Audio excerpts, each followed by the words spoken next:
Olá, ouvintes! Está começando mais um episódio do Bola na Agulha, podcast semanal sobre esporte e jornalismo esportivo, disponível nos principais tocadores de podcast e no YouTube. O meu nome é Gabriel de Campos e ao meu lado, para tocar esse programa, Guilherme Vefor. Tudo bem, Guilherme? Você está bem? Eu estou ótimo, Gabriel. Recebo com muito carinho a sua saudação para mais um programa maravilhoso e saldo e mando um abraço para o meu querido companheiro de bancada e de programa, Álvaro Logulo Neto. Como você está, Álvaro? Um abraço, Guilherme, um abraço, Gabriel. Estou ótimo. Mais um dia maravilhoso ao lado dos meus parças, que não são parças que nem os parças de jogadores de futebol que só querem saber de dinheiro e balada. Não, são parças que querem saber de trabalho também. E para você que é nosso parça aí da rede social, ou ainda não é, mas tá escutando o programa, segue a gente lá, segue no Facebook, no Instagram, no Twitter, com @bola na agulha, uma só entre o N e o G. Pode seguir a gente lá nas redes sociais, se inscreve no nosso canal no YouTube, que é o Bola na Agulha também, ou, claro, só escuta o episódio aí no Spotify ou em qualquer outro tocador. Exatamente, essa é uma forma de ajudar o Bola na Agulha a crescer, mas tem uma outra, que é participando do nosso grande financiamento coletivo pelo PicPay, pelo aplicativo PicPay. E para encontrar a gente lá é muito fácil, é só procurar por Bola na Agulha no aplicativo e você vai ver os nossos planos de assinatura, em que você pode escolher um valor e uma descrição que melhor se adeque a você, e você ajuda mensalmente o Bola na Agulha em valores que variam de R$5 a R$100 para quem for realmente milionário, e esses são valores mensais que servem para manter o Bola na Agulha vivo. Todo esse dinheiro vai ser revertido para o podcast, a gente vai usar para pagar as redes sociais, para pagar a hospedagem dos episódios na nuvem e também para investimentos futuros.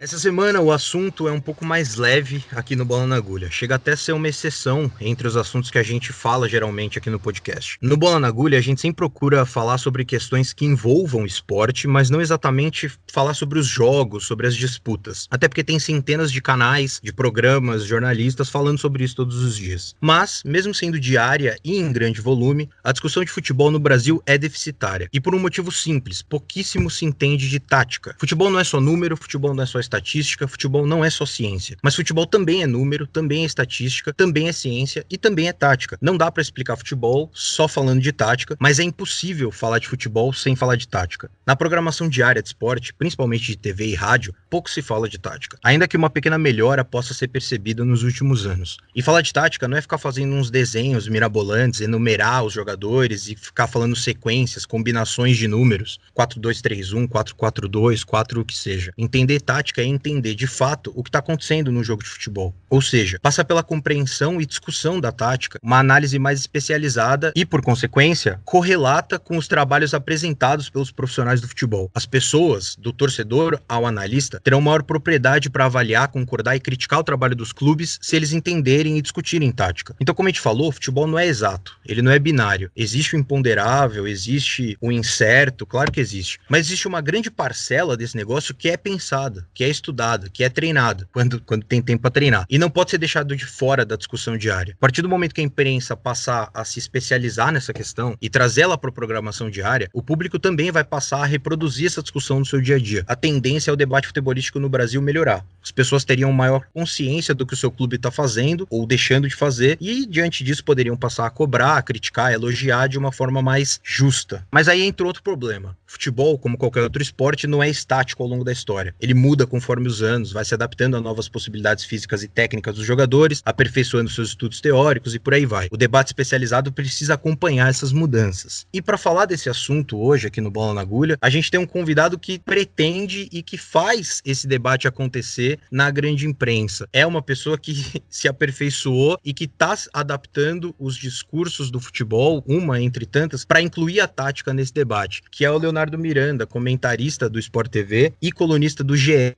que agora chama GE, não chama mais Globoesporte.com, e que topou conversar com a gente sobre esse assunto, falar sobre tática e como isso tem repercutido na imprensa. Tudo bem, Léo? Tudo bem, pessoal. Muito obrigado pelo convite.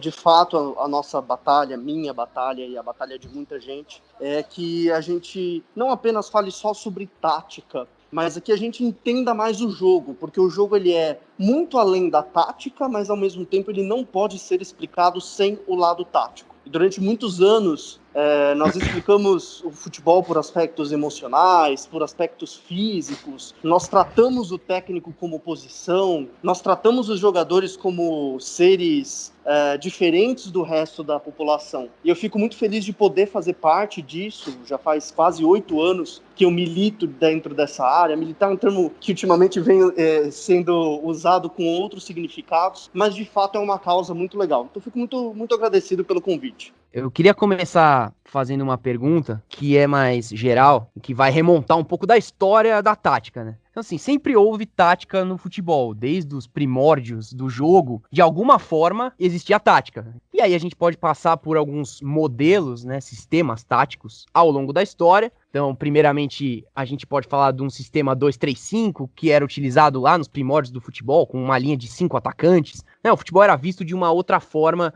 o jeito de se chegar ao gol adversário era visto de outra forma, né? Por isso que se colocava tantos atacantes. E aí teve mudanças fundamentais na regra do jogo, por exemplo, na regra do impedimento, que rearranjaram a forma de se disputar uma partida. A gente tem outros marcos na história, que são as revoluções táticas, né, podemos assim dizer, como, por exemplo, a chegada de um terceiro zagueiro nesse sistema, depois o 4-2-4, que fica famoso com a seleção brasileira. Enfim, uma literatura crescente sobre futebol e tática chega aos dias de hoje devido a essa história rica que tem no conceito. A gente pode citar aqui um desses livros, né, que é o Pirâmide Invertida, do Jonathan Wilson, que é um título que é muito utilizado aí pelas pessoas na hora de se falar sobre a história da tática. Então, assim, como eu disse, existem esses marcos, esses movimentos que simbolizam mudanças importantes, mas, na minha opinião, hoje, pela primeira vez na história, a gente tem um movimento global de padronização do que se entende por moderno, né? O que isso quer dizer? Que as ideias criaram um novo paradigma para ser competitivo, e a democratização da informação, ou seja, a informação ultrapassando barreiras e chegando em qualquer canto do mundo, facilitou a todos ter acesso aos vídeos dos jogos do Guardiola, aos livros, né, à literatura. Digamos que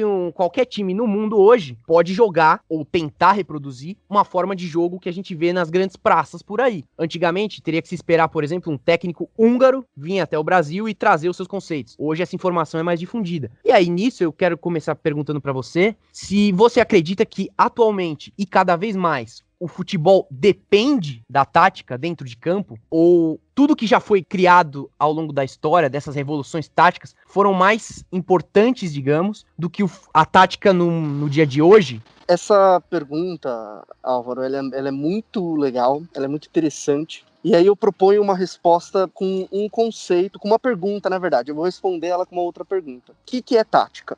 O Gabriel falou no início do podcast que vocês estão ouvindo que tática é estratégia. Você falou agora que hoje o futebol está dependente da tática, mais dependente do que outros anos. Por ser um assunto relativamente novo na imprensa, como vocês falaram, tática ainda é algo extremamente incompreendido. Uma colinha para todo mundo, se quem quiser, quem está ouvindo, anota isso, eu sempre publico isso nos meus textos. Tática não é ideia de jogo. Tática não é estratégia. Tática não é o modelo do treinador. Tática é algo que existe em todas as eras. Tática é algo que existe na final da Liga dos Campeões e no futebol de várzea. O que é tática? Tática é gestão do espaço. A forma como um time gere o espaço dentro de campo é a tática. Então, não existe mais ou menos tática no jogo de futebol, entendeu? Tática não é um adjetivo, tática é um substantivo. Por exemplo, falar que existe mais tática ou menos tática é falar que a água está mais molhada ou menos molhada. Não. Se tem jogo de futebol, tem um jogo puramente tático. Assim como tem um jogo puramente técnico, puramente físico e puramente emocional. O que o Álvaro explicou muito bem é que as ideias de jogo, as ideias sobre como gerir o espaço em campo, elas mudam. E aí, quando a gente fala de evolução tática, é a evolução das ideias que gerem o espaço. Então, por exemplo, até 1986, não existia a ideia de se defender com 3 jogadores alinhados no mesmo setor. E aí a Dinamarca, naquela Eurocopa, mostrou 3 zagueiros, e aí passou a ser uma ideia usada por outros times mundialmente. Basicamente, até 2014, não existia a ideia de se defender com 5 jogadores alinhados. Aí a Costa Rica foi lá e mostrou que dava para defender com 5 jogadores. Então, é um pequeno regresso para a gente entender que tática é uma coisa que existe sempre. E, na verdade, e aí a gente vai até uma discussão mais profunda, não é que o jogo ficou mais tático quando a gente ouve o comentarista, esse jogo está muito tático, é um jogo que ninguém ataca, todo mundo defende. Não existe um jogo muito tático ou menos tático. O jogo, ele é tático, ponto final. Sim. O que existe é a ideia de jogo, que é mais elaborada, o time que consegue executar essa ideia de jogo. E aí, respondendo a pergunta do Álvaro, sim, o futebol hoje, ele é mais estudado. Porque hoje as coisas são mais estudadas, porque a gente tem, desde 1995, uma rede mundial de computadores ligando pessoas do mundo inteiro. Então, a evolução tecnológica, ela interfere direto no futebol. A Islândia, por exemplo, peguem, esse é um exemplo que eu também sempre uso. O que a Islândia fez com a Argentina na Copa do Mundo de 2018? A Islândia fez o Messi parecer o Lucas Lima.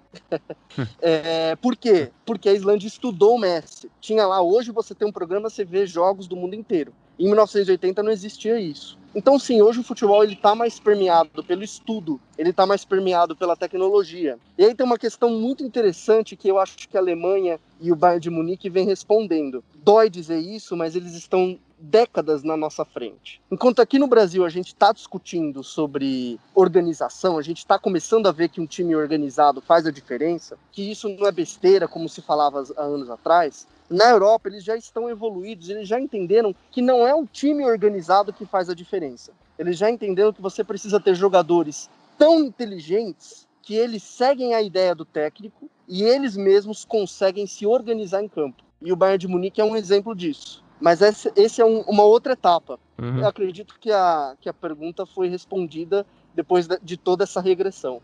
Não, com certeza, Léo, você colocou um ponto interessante, que é desde 95 a gente tem a internet e, consequentemente, a gente tem uma geração que nasceu e cresceu depois da internet, né? Acho que nós três aqui, eu, o Álvaro e o Gabriel, somos 3 pessoas que nasceram de 95 para cá e que, portanto, crescemos não só com a internet, mas também com a evolução do acesso à informação, crescemos jogando videogame e, com isso, tendo mais contato com essa questão das ideias de jogo e de pensar e repensar a tática, e conforme os próprios jogos foram evoluindo, as pessoas que têm contato com eles, elas passaram a pensar melhor isso, a entender melhor isso e, de certa forma, a querer buscar melhor isso, né? Essa chamada geração PlayStation. A pergunta que eu tenho para te falar nessa linha é: será que a gente vive um momento, você falou que a gente vive um momento em que o futebol está sendo mais estudado e mais discutido, mas será que a gente vive um momento em que esse estudo e essa discussão, ele sai do âmbito do futebol, ou seja, ele deixa de ser apenas pelos técnicos, fisiologistas, estudiosos do jogo, e essa discussão ela tá se ampliando justamente por causa dessa geração? E mais que isso, você acha que essa geração que vem pós-95, vem pós-internet, vem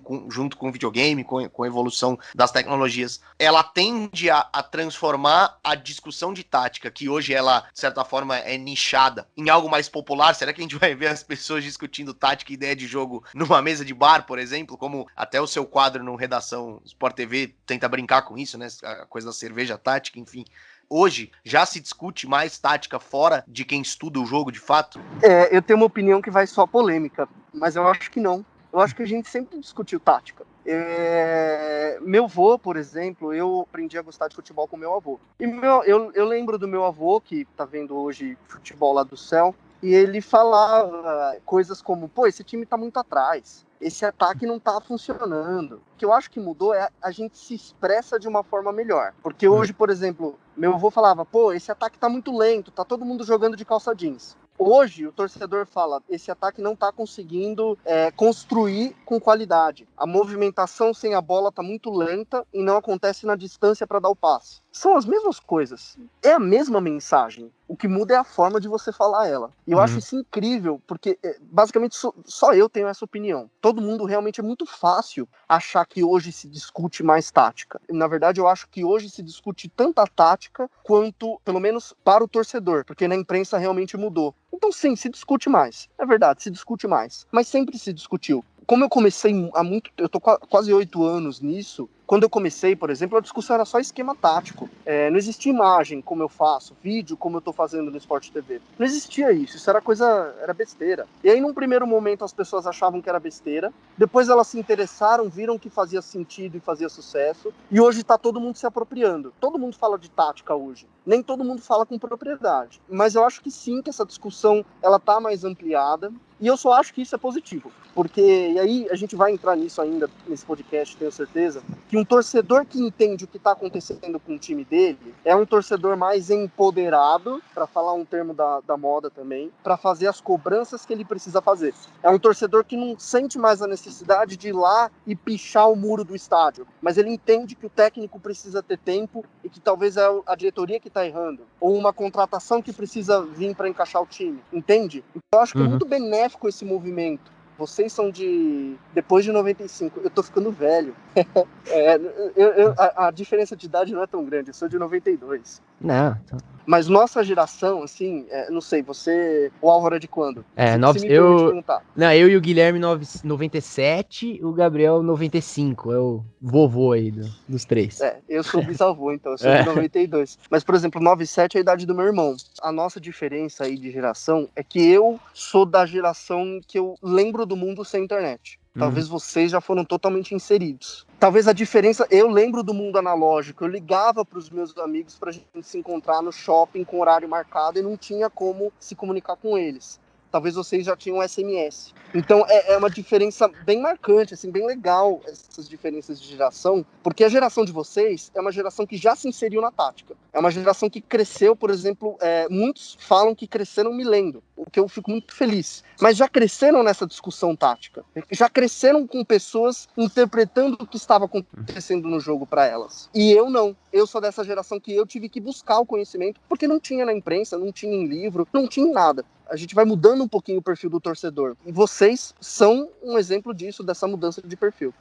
E acho que tem algumas coisas que você tocou aí, que você falou, que provavelmente a gente vai passar mais adiante. Acho que sim. E tem várias coisas nessa resposta que acho que a gente vai discutir melhor adiante. Mas tem uma coisa que você levanta, que é falar de que sim, pelo menos nos termos, claro, sempre se discutiu tática, mas talvez a gente esteja achando uma forma mais padronizada, mais até estudada de falar sobre coisas que a gente sempre falou. Mas o que a gente percebe é que essa discussão ela ainda tem entrado aos poucos no debate jornalístico, na análise. Tanto é que a maioria das vezes em que surge esse assunto, aquela análise tática mais aprofundada, ela surge em trechos do programa, em quadros específicos, e até às vezes acaba excluída de momentos em que a audiência é ainda maior, que é durante os jogos. Mas o que a gente percebe, e aí você pode discordar 100%, que em alguns momentos do debate esportivo, a discussão tática ela é vista como algo arrogante.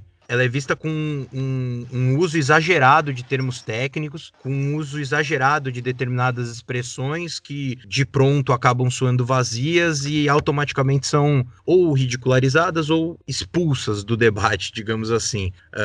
E aí acaba se preterindo a ciência para se manter ainda vivos certos termos, certas construções argumentativas que são muito próprias de outros momentos em que a gente não tinha sofisticação para falar sobre tática como a gente tem hoje.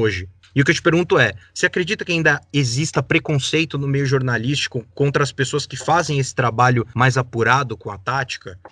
Essa pergunta é muito legal, porque ela toca num ponto interessante, que é o do jornalismo, que é o da comunicação. Se uma análise foi considerada difícil de entender ou abusou demais de termos técnicos, então o problema não é a análise, o problema é o analista, que não soube se expressar direito.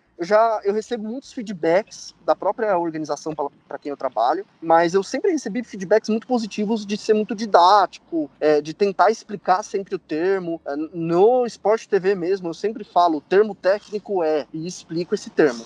A grande questão é, hoje não há mais separação entre jornalista e produtor de conteúdo. Todo mundo que faz uma conta no Twitter produz conteúdo.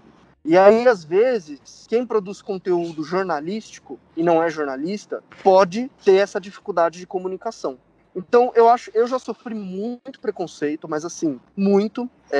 Não vou falar de quem, não vem ao caso, mas sofri críticas que não tinham nem nada a ver. É difícil, é besteira. Quem que é esse novinho aí? E aí demorou, né? Demorou bastante, mas com o tempo eu comecei a ser mais respeitado porque viram que eu tinha uma certa preocupação em ser didático. Eu acho que esse é o cerne do meu trabalho, eu tento sempre ser didático. Eu faço um exercício muito simples. Eu mando o texto para o meu pai fala que gostou, é um texto que eu consegui atingir meu objetivo. Porque meu pai não entende nada, nenhum termo técnico, nada. Se ele consegue entender e captar a mensagem que eu passei, perfeito. Jornalismo é sobre passar mensagens. Eu acho que a gente deve respeitar o termo técnico, a gente tem que entender o termo técnico e a gente tem que ter muito cuidado também. A análise não é aquela que joga um monte de termo querendo parecer legal. Amplitude, entrelinha, marcação, pressão, tananã. Se você leu e você não conseguiu entender, o problema é de comunicação. O termo, ele precisa ser respeitado, é muito importante que o termo seja respeitado. Mas as pessoas ainda, elas não entendem a conexão entre os termos, como o termo se expressa no jogo. E eu acho que é um trabalho que eu tento fazer, é tentar explicar como que os termos se expressam no jogo. Essa é a análise verdadeira. Não é falar que o time não tem amplitude. Isso não é análise. A análise é falar o que é amplitude, por que o time quer usar ela, como que o time faz isso e por que não tá dando certo ou por que tá dando certo. É um exercício até chato de fazer, né? É muito frio, mas é o melhor exercício, é a análise verdadeira mesmo. E Léo, você já acabou tocando no ponto que era a pergunta que vinha imediatamente a seguir. Isso é bom, mostra que tá alinhadinho o que a gente tá pensando aqui. Quando você fala sobre essa linguagem, né, essas expressões utilizadas na análise tática ou na análise de ideia de jogo, né, tem algumas que se tornaram verdadeiros jargões do vocabulário tactiquês, como você disse. Que são esses termos que deveriam ser termos específicos e bem delimitados sobre algo, mas que acabam virando palavras ou expressões genéricas e que são muitas vezes convenientes para determinadas situações. Então você falou alguns e aí eu adiciono outros, né? Tipo abordagem de marcação, o box to box, ou até mesmo falar que um time determinado é moderno. Assim, são coisas que têm o seu significado, mas eu tenho a impressão de que há uma parcela da imprensa que até por uma necessidade de falar no assunto, e a gente disse aqui, né, de que hoje em dia se aperfeiçoou o jeito de falar e a geração nova também demanda esse tipo de coisa, né, quer saber mais sobre isso. Então, por causa dessa necessidade, o que deveria ser específico, que são esses termos, acabaram se tornando uma coisa genérica. E eu queria saber se você concorda com isso, né? Como você enxerga essa questão do jornalista que acaba falando essas coisas sem necessariamente saber o real significado dela, como que numa tentativa apenas de rebuscar a linguagem. E aí, talvez isso, quando as pessoas forem replicar isso nas suas conversas diárias, talvez elas não tenham entendido também. Eu acho... não vou criticar nenhum colega de profissão. Não, claro. Mas eu acho... Essa pergunta é muito legal, porque... Quando o jornalista tenta rebuscar, o público percebe. Gente, o maior termômetro que existe é o público. Eu conheço, né? Tenho colegas que realmente tentam rebuscar. Eu sei como funciona. Às vezes o colega vê, por exemplo, sei lá, um texto meu com muitos RTs e muitas curtidas e uma audiência grande. E aí ele vai lá, ele pega, ele lê, ele copia. Eu já tive esse feedback. Eu já tive pessoas falando assim. Uma vez eu cheguei na redação, eu vi um monte de gente com seu texto aberto para tentar fazer o mesmo. Para mim, essa é uma forma de elogio. Eu não fico bravo com isso. Assim, é uma forma muito de elogio, uma forma de reconhecimento, ainda que silencioso. E a gente sabe que tem. Quando uma coisa faz sucesso, é muito normal as pessoas copiarem.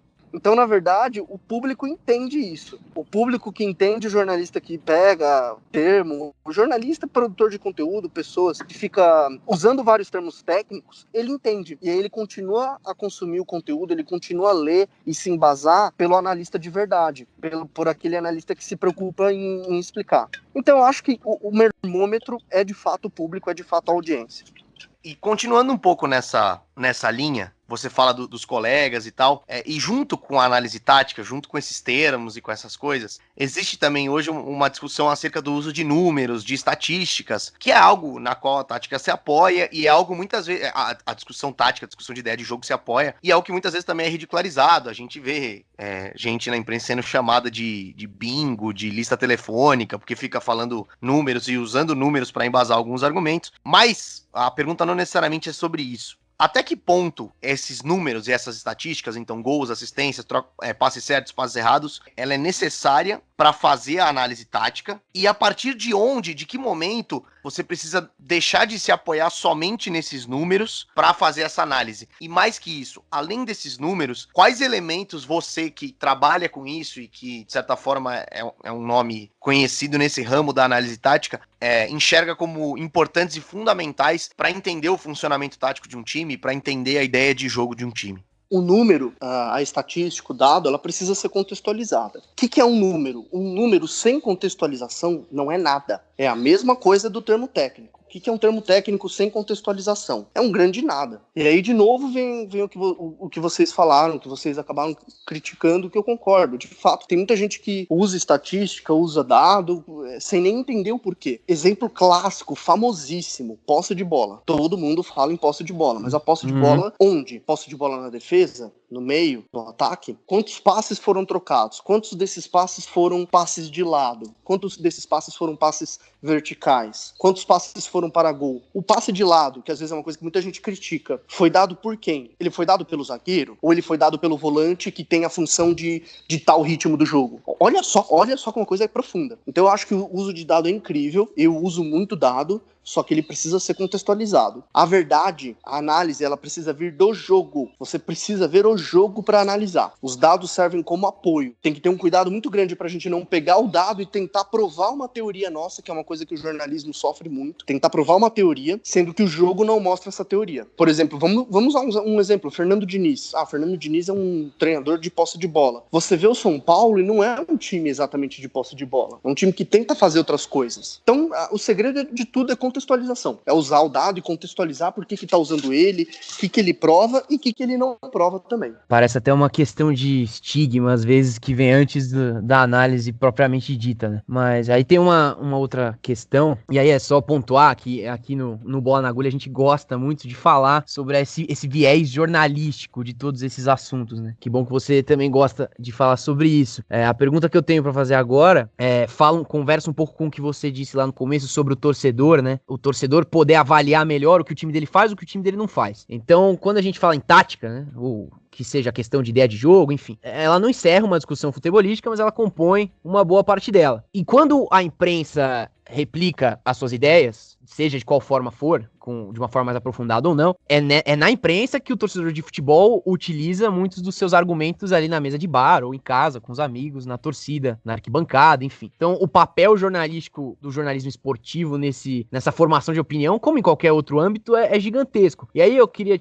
saber de você, se você acredita que a avaliação que a gente faz dos nossos times aqui, principalmente dos nossos técnicos, você acha que ela é uma avaliação justa? A gente consegue realmente ver o trabalho de quem faz futebol e todas as suas nuances, e a partir daí, você acredita que o que se passa pro torcedor é de fato uma visão justa do que tá acontecendo no nosso futebol? O que se passa para o torcedor é a visão do torcedor. O jornalismo ele tem uma audiência, né? Nós temos necessidades mercadológicas, vamos dizer assim. Às vezes a gente passa a visão do torcedor, o que não é exatamente um problema. O Marcelo Barreto tem um podcast com o Mansur e o Carlos Cereto que é fantástico, com vocês da imprensa. É excelente que ele fala. Será que a discussão sobre tática, e é um questionamento que eu me pergunto muito, ele fala assim, será que a discussão sobre tática na imprensa não tá fazendo a gente ver o jogo pelo prisma do treinador? É um questionamento sem resposta. Mas hoje o jornalismo ele tem como meta passar a visão do jogo para o torcedor. Por isso que se perde, a gente fala que o técnico tem que cair. Por isso que se o jogador erra o gol, a gente vilaniza ele. Por isso que se o jogador faz 2 gols nos últimos minutos, a gente trata ele como herói. Porque essa é a visão do torcedor. Jornalismo é um reflexo da sociedade. A gente não é separado do mundo. E aí, pra mim o problema é a visão cultural. Pra mim o problema é cultural. Nós temos uma cultura errada aqui no Brasil. Nós temos uma cultura que não entende o trabalho do treinador. Porque pra ser oposição, pra criticar alguma coisa, seja ela qual for, treinador, jogador, o seu trabalho, o meu trabalho, presidente, eu preciso entender o que ele fez. Essa é a premissa básica de qualquer crítica. Só pode criticar quem entende. Será que a gente entende o trabalho do treinador? Será que, por exemplo, quem critica o rodízio do Domenech no Flamengo, será que a pessoa entende o porquê do rodízio? Quem critica o Thiago Nunes no Corinthians, por exemplo, será que a gente entende realmente o trabalho do Thiago Nunes? Eu acho que não. Eu acho que o problema maior é cultural. Então, a gente liga as mesas redondas, eu acho que a gente precisa trocar um pouquinho essa chave. Mas, de um modo geral, o Brasil não entende o que o treinador faz. A gente acha que o treinador escala e faz substituição. É isso. A gente não entende o que o treinador faz. E aí, Léo, até só um adendo antes de ir para a próxima pergunta, acaba criando umas certas bizarrices, né? Por exemplo, você justificar a presença ou não de um técnico, não, esse técnico aqui tem comando. Não, esse aqui é de grupo, o que precisa é colocar, esse time tem muito jogador baladeiro, você precisa de um técnico de grupo. Quer dizer, o futebol, eu entendo que o futebol ele não é só tática, ele não é só número e tal, né? Mas ele tem essas coisas. Nessa de falar que o futebol não é só isso, a gente acaba a imprensa, o debate, acaba excluindo esse fator racional, científico, e aí a gente acaba criando uns discursos meio bizarros, né? Quer dizer, não, ó, determinado técnico tá ultrapassado. Não, peraí, eu acho que decretar que determinado técnico tá ultrapassado é uma afirmação meio grave para se fazer se você não sustentar o seu argumento no mínimo de racionalidade, de razoabilidade que seja. Pois é. Por exemplo, o que é jogar futebol? O que vocês acham que é jogar futebol? Tenta pensar na cabeça lá do cara que joga futebol. Primeiro de tudo, o cara tá pensando, certo? Ele tá pensando no que ele vai fazer. E o ambiente do jogo tem um certo componente emocional, né?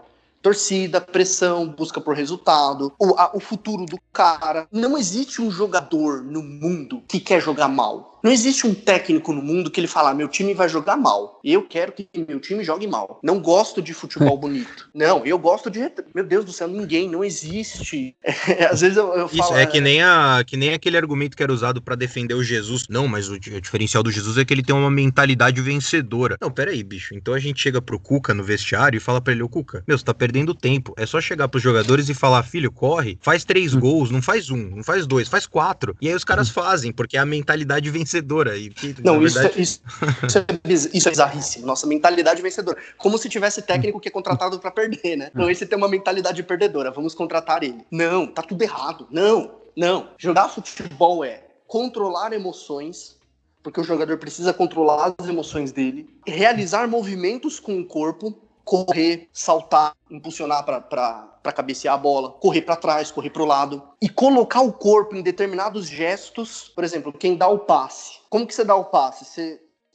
Eu tô fazendo agora com a minha perna. Quem tá ouvindo também tenta fazer. Você inclina o seu pé para que a bola toque a bola toque a planta do pé. Ou você pode dar o passe com a ponta do pé, aquele cruzamento de trivela do Rivellini. Olha só como o seu pé, ele assume algumas formas, né? A perna, você levanta a mão, quem vai chutar tem que colocar a perna até lá atrás e a mão estirada para ganhar força. Então você movimenta o seu corpo e faz gestos com o seu corpo para gerir um determinado espaço de jogo. O que é controlar a emoção? É o que a gente fala que é o anímico, que é o emocional, psicológico do jogo. O que é fazer esses movimentos? É o aspecto físico. O que são esses gestos? É a técnica. O que é gerenciar o espaço de jogo? É a tática. Não existe jogador mais técnico ou menos técnico. Esse é um conceito que está errado. Existe o jogador que acerta mais os gestos que ele coloca e jogadores que acertam menos os gestos. Não existe jogo mais ou menos tático. Existe uma ideia de jogo que é mais ou menos aplicada. Não existe jogo mais ou menos emocional. Todo mundo está controlando a emoção o tempo todo. Só que, às vezes, você pode controlar muito bem sua emoção e pode controlar muito mal. Não existe jogo mais físico ou aquela visão até preconceituosa, até racista, de que Copa do Mundo os africanos vão correr. Não. Você pega o time africano, ele corre mesmo com a mesma quilometragem do Messi. Olha só como as coisas são complexas e, ao mesmo tempo, se você explica, fica simples. A gente tem que caminhar por esse lado. Explicar o que é complexo. Sim. E ele precisa ser explicado em algum momento para que a gente pare de reproduzir esses discursos vazios. Ô, Léo, só para a gente dar seguimento, uma coisa que você tocou logo na sua primeira resposta, falando sobre o Brasil e comparação ao Bayern e a Alemanha, do que se produz de mais moderno, podemos falar também na Inglaterra, da Espanha, enfim. Quais são exatamente essas praças, referência na compreensão tática e de futebol que existem no mundo hoje? E aí eu não tô só falando de desempenho de times europeus, na Espanha, porque tem o Barcelona. Não, eu tô falando de construção do conhecimento sobre futebol, e aí podem ser outros lugares, por exemplo, a Holanda. E diante desse cenário, é possível dizer que o Brasil tá o mais defasado que já esteve em toda a história do futebol em relação ao alto nível mundial? O termo realmente tem centros que entendem melhor o jogo, isso é verdade. Eu acho que hoje a Alemanha é o centro. Não tem nada a ver com a Alemanha cair na primeira fase, tá? da Copa do Mundo. Mas a Alemanha é o centro que tem as melhores escolas, que tem grandes técnicos, tanto é que os 3 finalistas estão lá. E é legal isso de falar de técnicos, se vocês me permitem. Eu acho uma besteira tremenda essa ideia de que o técnico estrangeiro é melhor do que o brasileiro. Vocês sabem por que eu acho uma besteira tremenda? Porque eu acho uma coisa muito óbvia. É óbvio que o técnico que é formado, que fica 5 anos estudando para ser técnico, é melhor do que o técnico que deixa de ser jogador e vai ser técnico. Gente, é bizarro como essa discussão ela perde o sentido. A gente fica falando que o técnico português é melhor do que o técnico brasileiro. É claro, o técnico português fez o EFA. Você sabe o que é o EFA? Eu vou fazer o EFA agora no final desse ano. Eu vou fazer o EFA, eu vou ter que passar meses em Portugal treinando uma equipe. Qual é o nosso curso? Não tem. É um curso de 1 semana. Eu já fiz o curso da CBF, é 1 semana. Você não treina nada. É um monte de palestra, você assiste e pronto, você saiu treinador. É óbvio que o técnico estrangeiro é melhor. Ele estudou pra tal. A gente tenta jogar as pessoas contra as pessoas, né? Jogar o Luxemburgo contra o Jorge Jesus, jogar o Felipão contra o Guardiola, e por aí vai. E a discussão é totalmente errada. A gente tem que olhar para a educação, olhar para a escola. A gente tem que cobrar que a CBF faça um curso digno para ter treinadores. Não é jogar as pessoas umas contra as outras. Fim de parênteses. Por que a Alemanha, por que Portugal, por que Inglaterra são centros de entendimento de jogo? Porque há 30 anos atrás eles resolveram se formar. Por exemplo, vamos citar um exemplo. Em 1984, quando nenhum de nós que está gravando esse podcast, possivelmente você que está ouvindo, era nascido, um técnico chamado Fábio Capello, um dos grandes técnicos italianos da história, publicou uma tese em Conversiano, que é a escola de treinador da UEFA na Itália. Escola essa pela qual Pirlo se formou antes de treinar a Juventus. Publicou uma tese chamada Marcação por Zona. Ele fundou a marcação por zona no futebol. Não existia marcação por zona antes dessa tese. Marcação por zona foi uma coisa estudada. Ele estudou isso. Ele falou, a marcação por zona faz o jogador correr menos, você gere melhor o espaço em campo. 1984. Nós estamos em 2020. Nós estamos 36 anos atrasados, ou até mais. O Brasil está muito atrasado? Nós sempre estivemos atrasados. Essa é a realidade. Não houve um momento em que o Brasil foi o moderno, a referência de estudo de jogo. A gente nunca teve uma escola. A gente tem o primeiro livro escrito por um treinador no Brasil de 1967. Na Inglaterra já tinha livro escrito por treinador na década de 40, na década de 50. É um reflexo do nosso país. Um país que nega uma pandemia é um país que não vai se preocupar em colocar os treinadores numa sala de aula, fazer eles explicarem o modelo de jogo deles. O problema é além do futebol. E eu acho que a gente só melhora o futebol com a mesma ferramenta que a gente melhora a sociedade, educação. A Itália tem escola de treinador desde a década de 80. Nós temos desde a década de 2010. Algo de muito errado não está certo aí. E eu achei, e essa sua resposta ela foi importante para falar um pouco sobre o Brasil e a relação com as outras praças, porque essa semana teve um acontecimento que eu achei bastante relevante, a gente achou bastante relevante quando a gente estava preparando o programa, e a gente achou legal trazer isso para você, que foi a entrevista do Tite pro Bem Amigos, porque eu não me lembro de ver no Brasil técnicos tentando explicar a maneira como joga o time e a ideia de jogo do time usando o recurso da tecnologia. E aí é claro que é uma situação muito específica de uma oportunidade que ele tinha, ser uma entrevista longa, de fôlego, então ele pôde preparar o material e tudo isso. Mas, de qualquer forma, eu achei muito interessante o técnico da seleção brasileira explicar como o time dele joga e como ele quer que os atletas dele jogam, utilizando o recurso da tecnologia, recursos inclusive parecidos com os que você usa quando você vai explicar as coisas no Redação Sport TV, né? E pra mim foi algo muito incomum, porque normalmente quando a gente vê entrevistas assim, as coisas são meio explicadas pela metade, né? Às vezes o treinador fala, o cara vai jogar de tal jeito, mas o que é esse tal jeito? Como é que isso funciona?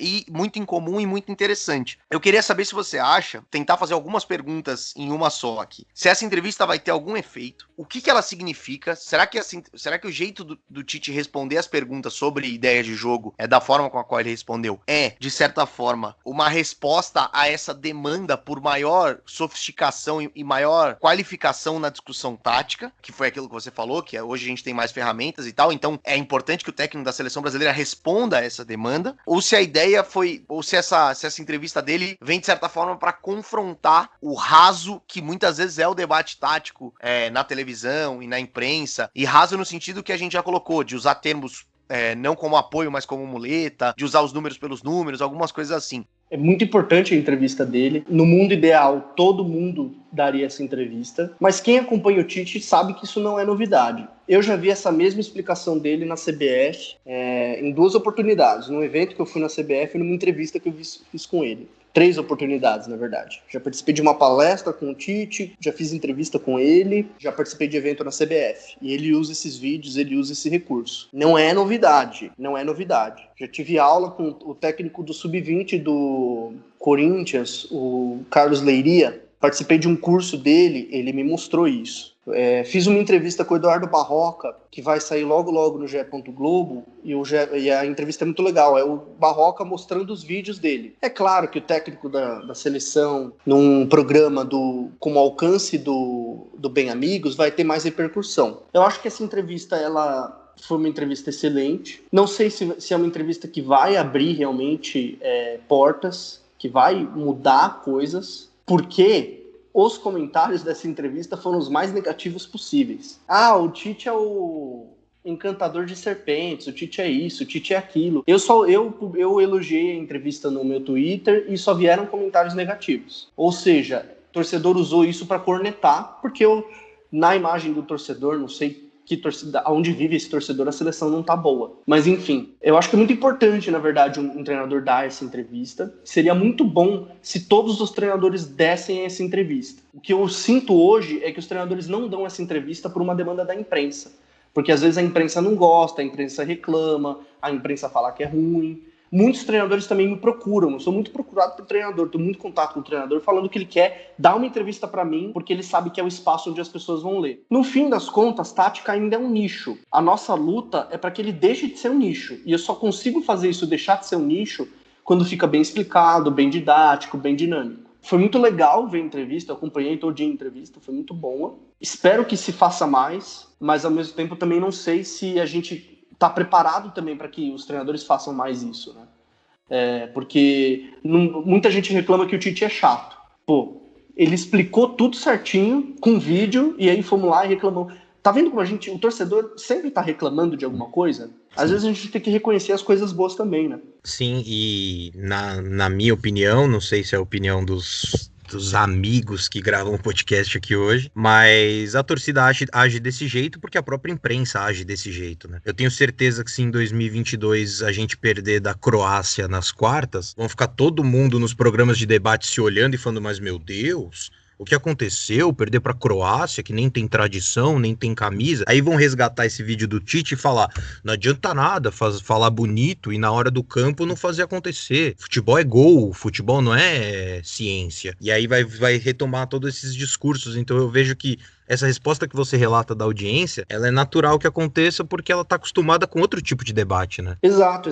A cultura, na verdade, assim, hoje até a tática, ela é até usada para continuar essa cultura, né? Ano passado, por exemplo, explodiu aquelas análises super elogiosas do Jorge Jesus. Nossa, que era uma revolução incrível, tananã. E, assim, era um conteúdo bem pobre, na verdade. Porque você simplesmente pegava a análise, jogava um monte de coisa que o torcedor queria ouvir, queria ver, que era coisa falando bem, né?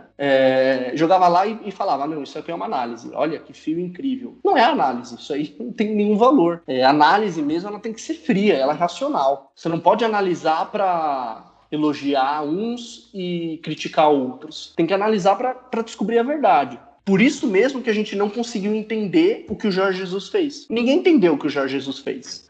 Sim. Né? Alguém consegue colocar num papel pra mim aqui qual foi a metodologia de treino do Jorge Jesus? Não. Por quê? Porque a gente ficou elogiando aqueles elogios super efusivos, aqueles fios incríveis com técnicas de storytelling e zero conteúdo, e a gente não conseguia entender o que ele fez. E aí o Flamengo trocou o técnico por um diferente, tá vendo agora que não é bem o que contratou, e essa é a história do Brasil.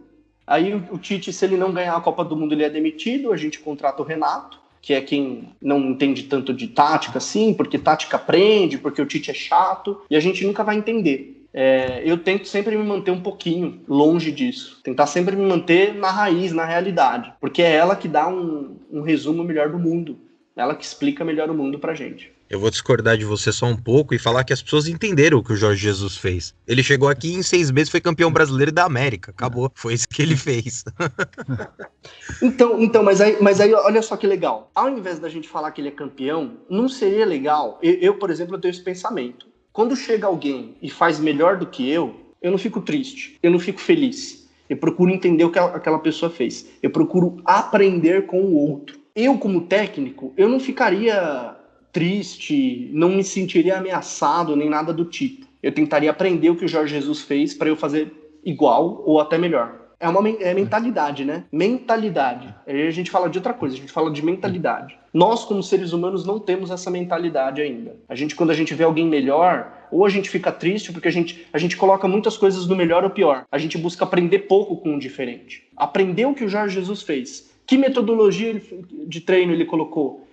Que treino ele fez? Que didática ele usou? Que ele fez para fazer para ser campeão brasileiro da Libertadores em 6 meses? Eu também quero ser campeão da Libertadores e brasileiro em 6 meses. Então eu acho que é uma questão de mentalidade que falta um pouquinho no nosso país como um todo. É isso. A conversa poderia avançar muito mais, porque teriam milhares de outros assuntos que a gente poderia abordar sobre esse, mas infelizmente a gente tem que cumprir o tempo do podcast e diante disso só me resta agradecer a participação do Léo, que foi bastante interessante pra gente discutir um assunto que foi uma pauta um pouco exceção no nosso programa. A gente não costuma falar de jogo, a gente não costuma falar das disputas em si, e dessa questão que envolve a prática em si do esporte, mas que a gente julgou interessante, que a gente julgou importante falar, porque isso respinga não só na imprensa, e aí é interessante avaliar esse trabalho jornalístico em cima do futebol, mas também porque respinga na análise que as pessoas fazem sobre esse negócio, que envolve bastante a vida delas, e talvez a gente tenha que começar de fato a fazer uma análise mais justa, mais certeira, que seja mais embasada, para que a gente tenha fundamento para criticar, para elogiar, para encerrar precocemente a carreira de determinados profissionais,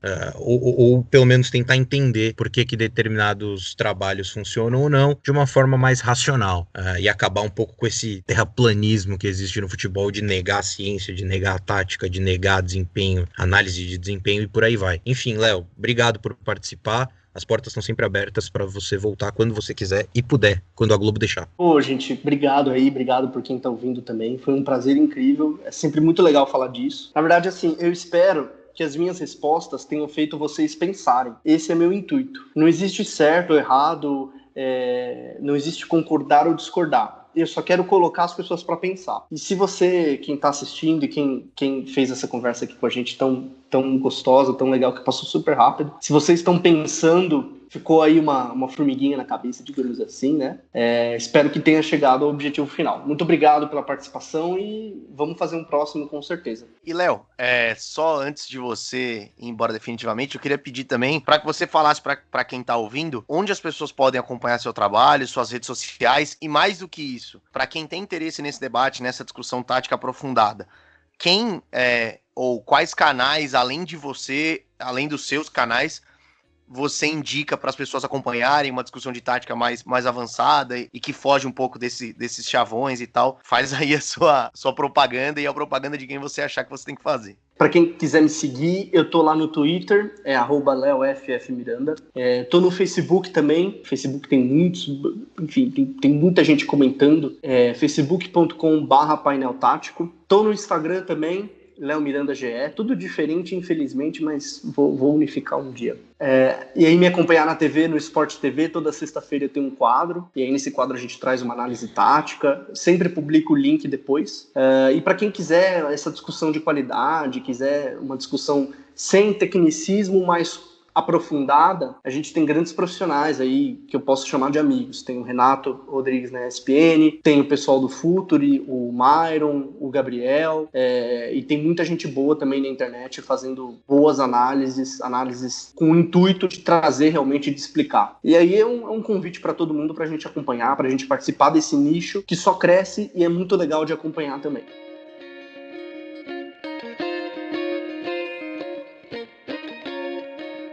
E agora a gente chega no momento do Bola na Agulha em que a gente sempre faz um monitoramento das redes sociais e expõe para vocês os assuntos que ficaram mais em alta no Twitter, no Instagram, ao longo da semana, para tentar entender o que as pessoas estão discutindo por aí nesse belo lugar que chama rede social. E ao contrário de outras semanas em que vários assuntos ficavam em evidência, essa semana foi um pouco diferente. Alguns poucos assuntos dominaram os interesses e as buscas e as hashtags das pessoas, e o primeiro deles, que a gente cita aqui, é claro, que a gente até falou nas nossas redes sociais, é o caso da Carol Solberg, do vôlei de praia, que na volta do circuito brasileiro de vôlei de praia, ao final de uma partida, se manifestou politicamente, falou fora Bolsonaro nos microfones da Rede Globo e do Sport TV, e a atitude da jogadora claramente foi alvo de uma série de repúdios nas redes sociais, gente falando que esporte não é lugar de ficar se manifestando politicamente, e o interessante desse acontecimento é que a própria Confederação Brasileira de Vôlei repudiou a atitude dela, e não só isso, a comissão de atletas presidida pelo Emanuel, aquele Emanuel do vôlei de praia, também em um comunicado repudiou, recriminou a atitude da jogadora, o que para ela acabou sendo um absurdo, né? Se nem os próprios atletas respaldaram a possibilidade, a permissividade que ela teria de expor uma opinião. Ela não tá pedindo para ninguém concordar com ela, mas ela ficou surpresa que nem apoiar o direito que ela tinha de falar o que ela falou foi respeitado. E mais do que isso também, claramente, não é surpresa, ela foi bastante atacada e ameaçada nas redes sociais dela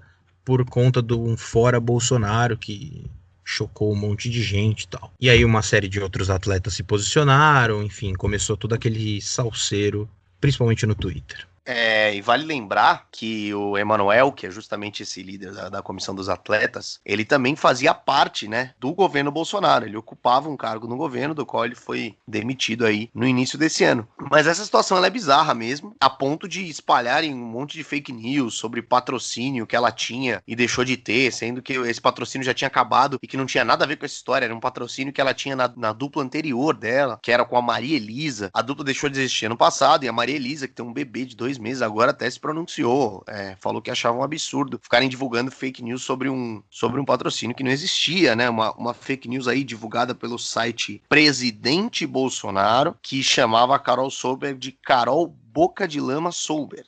Mas outra coisa que deu o que falar aí nas redes sociais foi, mais uma vez, o Flamengo, né, Álvaro? É isso, só vale lembrar também, nessa questão do vôlei, houve há 2 anos uma manifestação do time masculino a favor do Bolsonaro, né, após uma partida da Liga Mundial, em que alguns dos jogadores fizeram o sinal do número 17, que era o número do candidato à época à presidência, e não teve tanta comoção, né? Apesar da CBV, que é a confederação, dizer na época que não gostava das manifestações políticas, apesar de ser adepta à liberdade de expressão, não foi feito nada comparado ao que aconteceu agora com a Carol após essa declaração.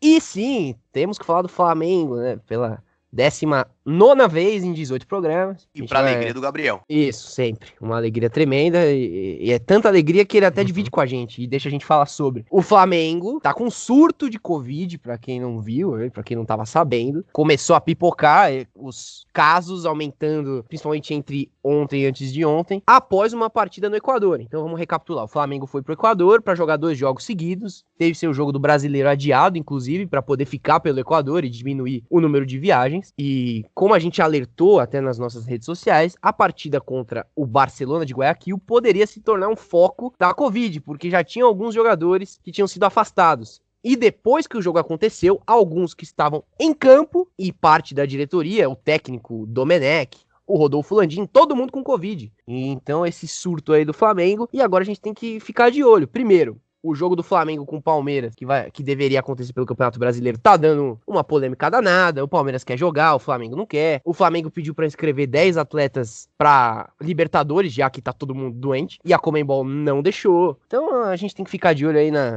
nas repercussões que isso ainda vai gerar. Fato é que o Flamengo mais uma vez estampou as capas aí dos jornais. Curiosamente, pedindo adiamento, pedindo para os jogadores para inscrever outros jogadores, sendo que, vamos lembrar, o Flamengo foi o principal agente na volta do futebol precocemente no Brasil. É engraçado que existe um movimento que está sendo gentilmente chamado de Flamilícia nas redes sociais, em que torcedores mais revoltados e intransigentes do Flamengo têm coordenadamente atacado opositores e defendido o clube nessas situações, e o Flamengo tem ficado em evidência muitas vezes, e então essa flamilícia tem trabalhado bastante, e é muito engraçado que o Flamengo pediu o adiamento do jogo contra o Palmeiras por conta da situação do time, e é um pedido razoável, claro que é. No meio da pandemia, você vai fazer o quê? Evidentemente que essas situações vão acontecer, mas não deixa de ser irônico parte da torcida do Flamengo, principalmente mais essa revoltada de Twitter, que saiu xingando todo mundo, ameaçando todo mundo, agora vir falar que é uma questão sanitária. Não, peraí, como é que o Palmeiras pode não aceitar o adiamento? Questão sanitária, uma questão de proteger os jogadores. É muito engraçado que o Flamengo, que articulou, como o Álvaro disse, todo esse movimento para voltar ao futebol, ele esteja preocupado com a questão sanitária agora. O que não exclui que o pedido de adiamento para o jogo do Flamengo seja justo e necessário. Vai fazer o quê? E só um último detalhe sobre essa notícia, que também repercutiu muito mal nas redes sociais: o sindicato dos jogadores está tentando interromper a partida e fazer com que ela não aconteça, e os jogadores do Palmeiras emitiram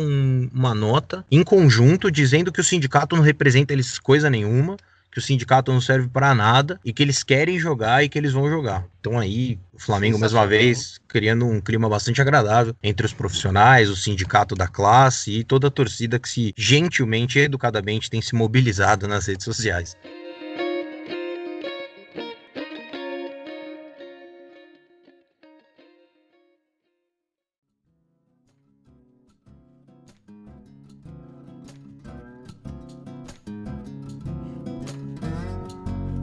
E é isso, o Bola na Agulha vai ficando por aqui, o 18º episódio do Bola na Agulha vai ficando por aqui. Agradecer todas as pessoas que humildemente nos ouviram até esse momento do programa, agradecer a presença do Álvaro e agradecer a presença do Guilherme, para quem eu passo a palavra, para que ele possa também humildemente se despedir da audiência. E é exatamente nesse sentimento de humildade que venho aqui agradecer a vocês dois por ter participado de mais esse tic-tac intelectual, não só com vocês, mas também com o nosso querido convidado Léo Miranda.